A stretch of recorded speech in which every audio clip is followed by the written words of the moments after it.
तुम्हाला तर माहिती आहे आता संक्रांत झाली म्हटल्यावर कशाची सुरुवात होते, त्यासाठीच मी इथे तयार झाले आणि कुठे जाते ते तुम्हाला सांगते.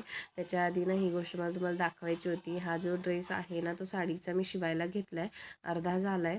हात वगैरे लावून फिटिंग करायचे आहे. तर म्हटलं आधी जाऊन येऊया.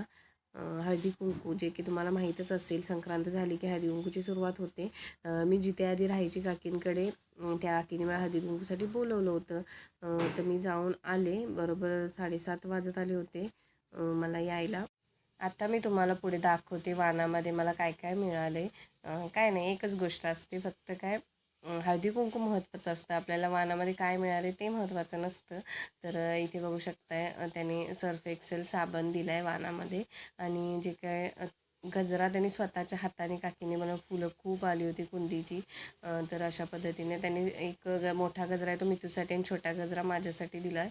आणि ते तिळगुळ त्यांनी स्वतःच्या हाताने बनवलं आहे, जे की तीळ, शेंगदाणे आणि गूळ अशा पद्धतीने. आणि मितूचं दुपारपासूनच चाललं होती तयारी रगडापुरी बनवायची. तर म्हटलं तयारी करून घे. खरंच तिने स्वतः तयारी केली आणि आल्यानंतर ना मी रगडापुरी खाल्ली आणि हा ड्रेस शिवायला घेतला. हा ड्रेस पूर्ण कंप्लीट शिवून घेतला मी. कसा वाटतोय नक्की कमेंट करून सांगा. तर का तर त्यांना आजच्या आज द्यायचा होता म्हणून म्हटलं आल्यानंतर पूर्ण करूया.